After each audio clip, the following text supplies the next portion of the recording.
I'm not sure where to begin. Maybe with how I got here. I suppose it started when I found myself at a breaking point. Work was crushing, life was chaotic, and I needed an escape. Desperate for solitude, I booked a remote cabin deep in the forest. It seemed perfect, detached from everything, no neighbors for miles. Just me, a few supplies, and silence. At least, that's what I thought. The drive was long, the road winding further and further into the woods. The trees seemed to close in around me, growing denser the deeper I went.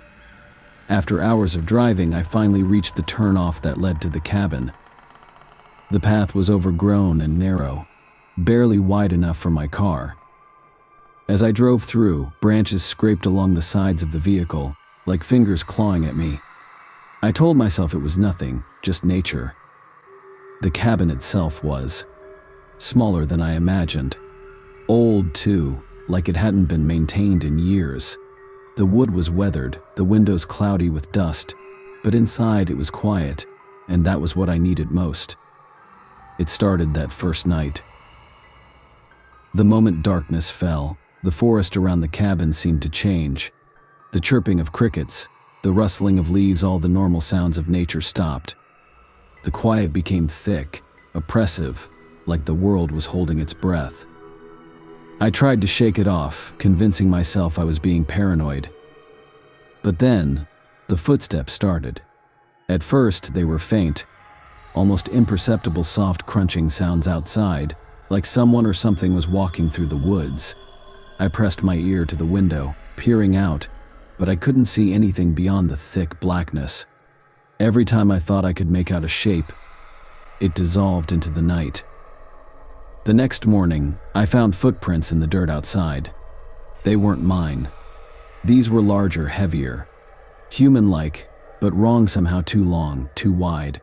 I stared at them, heart pounding, but reasoned it could have been a hiker passing through. I didn't want to admit that something was off. Not yet. That night, the footsteps returned. Only this time, they were closer. They circled the cabin, slow and deliberate, like whoever or whatever it was knew I was inside. I checked all the doors, made sure they were locked, but it didn't matter. The sound of heavy breathing began to seep through the thin wooden walls. The air in the cabin felt thicker, colder. I didn't sleep. The following day, I wandered deeper into the woods, hoping to clear my head. But the forest was strange, like it had a life of its own. The trees were twisted, their branches gnarled like claws. Every step I took seemed to echo unnaturally, like the ground was hollow beneath me. No matter which way I turned, I felt like I was being watched. Then I saw it. Des. At first I thought it was just a shadow, just a trick of the light. But as I stared, it moved. A tall, dark figure standing at the edge of the trees, its body unnaturally thin, almost skeletal. I blinked, and it was gone, but I knew what I'd seen. It wasn't a person. It wasn't an animal. It was something else. I rushed back to the cabin, but the feeling of being followed never left me. Every rustle of leaves, every snap of a twig made me jump, and by the time I got back, it was already dusk. That night, the figure returned. It didn't stay outside this time. I heard the floorboards creak in the middle of the night, slow, deliberate footsteps pacing just outside my bedroom door. I wanted to scream, but I couldn't move. It was like I was frozen in place, paralyzed by a terror I'd never felt before. Then, the door opened. I didn't see it enter the room, but I felt its presence cold, suffocating. I could hear its raspy breathing, so close, like it was leaning over me. My eyes were clenched shut, but I could feel the weight of it pressing down on me, like it was watching me, waiting. And then, it whispered my name. I didn't sleep that night, or the next. Every time I closed my eyes, I felt it lurking, just waiting for the right moment. By the fourth day, I was delirious, my nerves frayed to the point of breaking. I tried leaving, but every path I took led me right back to the cabin, no matter which direction I went. It was as if the forest itself wouldn't let me go. That night, I saw the figure again, this time in the corner of the room. It was clearer now, a towering, shadowy thing with long, spindly limbs. Its face, if you could call it that, was an inky void, blacker than the darkness that surrounded it. It didn't move, didn't speak. It just watched. I don't remember falling asleep, but when I woke, it was morning. The figure was gone, but I knew it wasn't over. I packed my things, determined to leave, even if I had to walk through the woods for days. But when I opened the door, there were no trees, no forest, just a blank, white nothingness stretching out in all directions. The cabin is the only thing here now. The world outside has disappeared, and I'm trapped. The figure visits every night, getting closer and closer. I hear it whispering my name, promising that soon, I'll understand. I don't know how much longer I can hold on. The days are blending together, and the nights. I dread the nights. I think it's trying to take me.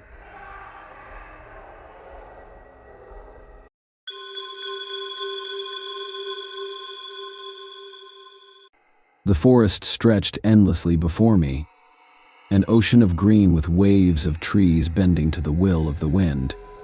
It had been a long time since I'd ventured this deep into the wilderness. A getaway from the noise of the world seemed like the perfect escape, so when I saw the barely visible trail at the edge of the forest, I didn't hesitate to follow. I was always drawn to places like this, untamed, ancient, and abandoned. The further I walked, the more the woods seemed to envelop me, thick with the smell of pine and earth, the underbrush brushing against my legs with each step. Hours passed, and the path grew more difficult to discern. The sun hung low in the sky, casting a burnt orange glow through the leaves, turning everything into a surreal painting of dusk. I felt oddly compelled to continue, even as the temperature dropped and the sounds of the forest chirping birds, rustling leaves began to fade. That's when I saw it. Nestled between the towering trees was a cabin, old and forgotten, its wooden frame barely holding together. The roof sagged in the middle, and the windows were fogged over with years of neglect. It didn't seem right, like it was out of place, too far from civilization to have been built by anyone with a practical purpose in mind. Yet there it stood, waiting, as though it had been expecting me. I hesitated. Something deep in my gut warned me not to approach, but my curiosity overrode any sense of caution. After all, I had come here to escape the predictable. The door creaked loudly as I pushed it open, the sound echoing in the stillness of the forest.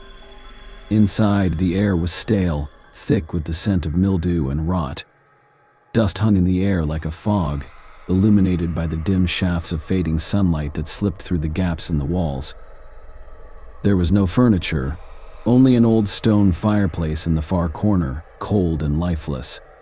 Cobwebs clung to the beams above, swaying gently with each breeze that slipped through the cracks. Despite the dilapidation, there was something unsettlingly intimate about the space, like it had once been lived in and then abandoned in haste. The walls seemed to press in on me, the silence heavy, almost oppressive. I found myself tiptoeing as if not wanting to disturb the quiet. I ran my hand along the rough surface of the wooden walls, my fingers tracing odd symbols carved into the timber. The carvings were worn, ancient-looking, swirling in patterns that made my skin prickle. What were they? Suddenly, the door slammed shut behind me with a bang that reverberated through the room. I froze, my heart thudding painfully in my chest. My instincts screamed at me to leave, but the latch was stuck. The air grew thick, heavy, and cold. I fumbled for my flashlight and flicked it on, the weak beam cutting through the darkness. That's when I noticed something was wrong. The shadows cast by the light didn't align with the room. They seemed to move on their own, slow and deliberate, crawling along the floor and walls like living things. My pulse quickened as I watched them slither toward me, stretching and contorting into shapes that defied explanation. It was as though the very walls of the cabin were alive, and they were watching me. I stepped back, stumbling over my own feet. My heart pounded in my ears as I scrambled to find the door, but something in the corner of my eye caught my attention. The shadows had coalesced into a figure, a tall, imposing silhouette standing just inside the room, its form shifting and flickering in the light. It didn't move, but I could feel its presence, an overwhelming sense of malice emanating from it. My skin crawled, and every instinct screamed for me to run, but my feet remained frozen. Its eyes, or what should have been its eyes, were empty hollows, black voids that seemed to drink in the light. My throat tightened as I realized it wasn't just a trick of the shadows. This thing, whatever it was real. The whispers started then, faint at first, like the wind through the trees. But they weren't coming from outside. They were coming from the walls, from the figure, from the very air around me. I couldn't understand the words, but their intent was clear. They wanted me to stay. They wanted me to listen. The figure began to move, slow and deliberate, its elongated limbs stretching toward me as the whispers grew louder, more urgent. I backed away, desperate to put distance between us, but the room seemed to close in on me. The air was thick and suffocating, and my legs felt like lead. I stumbled backward into the far wall, my flashlight flickering wildly, casting strange shadows that danced along the floor and walls. The figure stopped mere feet away, its head tilting slightly as if it was studying me. The whispers turned into low, guttural laughter, echoing in my ears. I pressed my hands over my ears, trying to block out the sound, but it seemed to come from inside my head. I could feel the cabin closing in on me, the walls pressing closer, the air growing colder. Suddenly, the temperature plummeted, and the figure was gone. The oppressive weight that had settled over the room lifted slightly, but I knew it wasn't over. I could still feel its presence, lurking just out of sight, watching me, waiting for something. I needed to get out, but the door refused to budge, the latch still stuck tight. I spun around, desperately searching for another way out, when I noticed something I hadn't seen before. At the back of the cabin, barely visible in the shadows, was a small trapdoor set into the floor. I hesitated for only a moment before rushing toward it, my heart racing. I yanked it open, revealing a set of narrow, rotting stairs that descended into the blackness below. I didn't want to go down there, but I had no choice. My flashlight flickered as I descended the stairs, each step creaking ominously under my weight. The air down there was even colder, and the smell of decay was overpowering. My stomach churned, but I pressed on. The basement was small, cramped, and damp. The walls were made of old stone, slick with moisture, and the floor was little more than packed dirt. In the center of the room was a wooden table, old and splintered, with something laid out on top of it. I approached cautiously, my flashlight trembling in my hand. It was an old, worn journal, its leather cover cracked with age. I flipped it open, the pages brittle under my fingertips. The handwriting was messy, frantic, the ink smeared in places, as if it had been written in haste. Most of the words were illegible, but a few phrases stood out. It's always watching. Trapped in the shadows. Never leave. I slammed the book shut, my breath coming in ragged gasps. I could feel it again.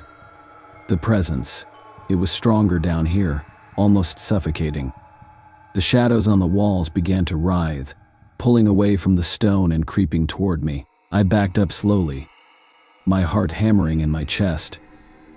Suddenly, the figure from upstairs appeared at the bottom of the stairs, blocking my exit. Its hollow eyes bore into me, and the whispers returned, louder now, almost deafening. The shadows closed in, wrapping around my legs like tendrils. I was trapped. As the figure's long fingers reached for me, I broke free and bolted, my body fueled by raw terror. I tore through the forest, branches slashing my face, the whispers chasing me, growing louder, urging me to turn back. But I didn't stop. I ran until the trees thinned and I stumbled onto the road, gasping for breath. When I finally reached home at dawn, I slammed the door behind me, collapsing in exhaustion. But even now, safe in the daylight, I can still hear the whispers, faint and distant.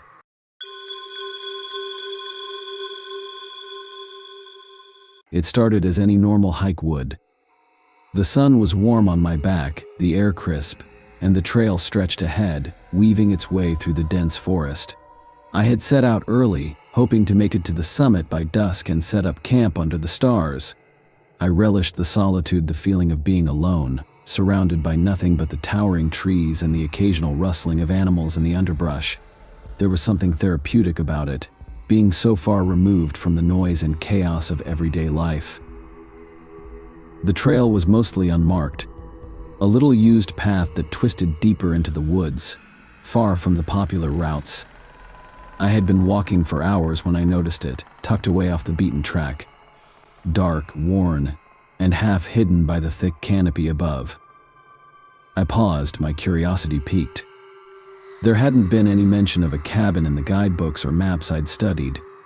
I stood for a moment, staring at it, wondering how long it had been there and why it looked so abandoned. The wood was warped, blackened in places as if it had endured years of harsh weather. The roof sagged, covered in moss, and the windows, if there were any, were hidden behind grime and shadow. The air around me seemed to shift, growing still, as though the forest itself was holding its breath. There were no birds chirping, no insects buzzing, just silence, thick and heavy. I felt a prickle at the back of my neck, that unmistakable sensation of being watched. But when I glanced around, the forest was empty, just trees and shadows stretching endlessly in every direction. Against my better judgment, I stepped off the trail, moving closer to the cabin. The closer I got, the more oppressive the atmosphere became. The light seemed dimmer here, the trees casting longer shadows, as though they were closing in. A chill ran through me, though the day was still warm. As I neared the front of the cabin, I noticed the door was slightly ajar, hanging crookedly on rusted hinges. I hesitated, peering into the darkness beyond. There was nothing to see, just blackness swallowing the interior. I didn't want to go any closer, and yet, something compelled me to stay, as if the cabin itself was drawing me in. That's when I heard it. A whisper.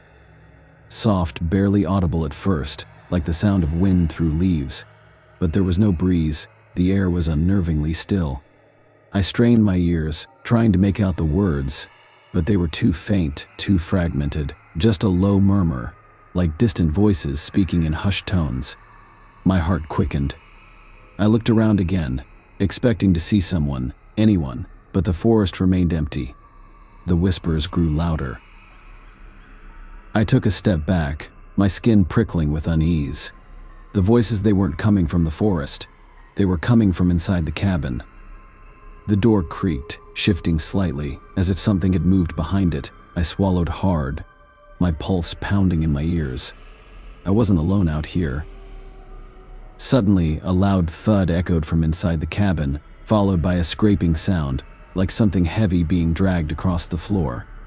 My body tensed, every instinct screaming at me to leave, to get as far away from that place as possible. But I couldn't move, my legs rooted to the ground. Another whisper, clearer this time, like it was right beside me. "Get out." I stumbled back, tripping over a root, my breath catching in my throat. I wasn't imagining it. Someone or something was in that cabin, and they didn't want me here. The forest seemed to close in around me, the trees looming larger, their twisted branches reaching toward me like skeletal fingers. The whispers swirled in the air, overlapping, surrounding me, though I couldn't understand what they were saying. They were insistent, angry, rising to a crescendo that sent a wave of cold terror through my body. I turned and ran. Branches scratched at my arms and face as I tore through the underbrush, desperate to put as much distance between myself and that cabin as possible. The trail was nowhere in sight, but I didn't care. I just needed to get away. The whispers followed me, echoing in my mind, relentless, growing louder and louder until it felt like they were all around me, in me. Finally, I burst through the trees, back onto the main trail. The sun was setting, casting long shadows across the path, but I didn't stop running. I didn't stop until I could see the parking lot, the safety of my car just ahead. Even then, as I slammed the car door shut behind me, my heart still racing, I could hear it the faintest whisper, carried on the wind. Get out. I haven't been back to that forest since. I don't even hike anymore. The thought of being alone in the woods, of stumbling upon something like that again, fills me with a deep, gnawing dread. I try to forget, to tell myself it was just my imagination playing tricks on me. But late at night, when the house is quiet and the wind outside is just right, I can still hear those whispers. And I know, no matter how far I run, they'll always find me.